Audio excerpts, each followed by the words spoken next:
Hello everyone, welcome to our channel News Meto. Like, share, subscribe and don't forget to press the bell icon so you will get the notification of our daily news.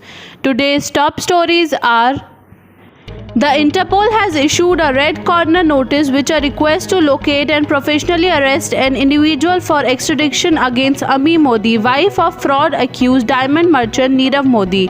The notice has been issued in connection with money laundering cases registered against her in India. Ami Modi was last seen in the United States sometime in 2019. Prop agencies are unsure of her current location. Nirav Modi is in United Kingdom where he has been arrested and is fighting extradition. In February last year, the Enforcement Directorate had named Ami Modi in a supplementary charge sheet for being the illegally beneficiary in the $30 million purchase of 2 apartments in New York City.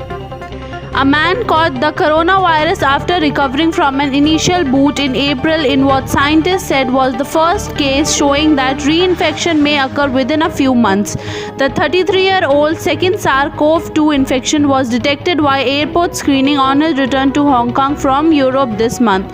Researchers at the University of Hong Kong used genomic sequence analysis to prove that he was infected by 2 different strains. The information technology worker didn't develop any symptoms from his second infection, which might indicate subsequent infections may be milder, the researchers said.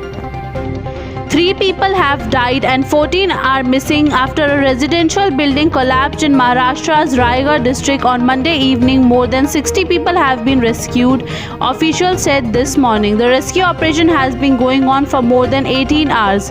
3 teams of the NDRF and 12 teams of the fire brigade are at the spot. The 5-story building, which was about 10 years old, had over 45 floods. Saddened by the building collapse in Mahar Raigad in Maharashtra, my thoughts are with the families of those who lost their dear ones. I pray the injured recover soon. Local authorities and NDRF teams are at the site of the tragedy, providing all possible assistance. Prime Minister Narendra Modi's office tweeted this morning.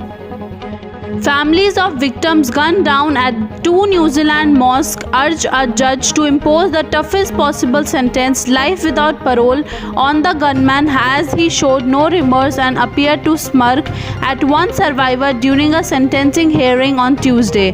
Mirwais Waziri, who was wounded during the 2019 attack at Christchurch Al Noor Mosque, put aside his prepared court sentence and addressed white supremacist Britain Tarrant directly after seeing that he did not have any regrets, any shame in his eyes. He does not regret anything, said Waziri in the High Court in Christchurch on day 2 of the sentence hearings.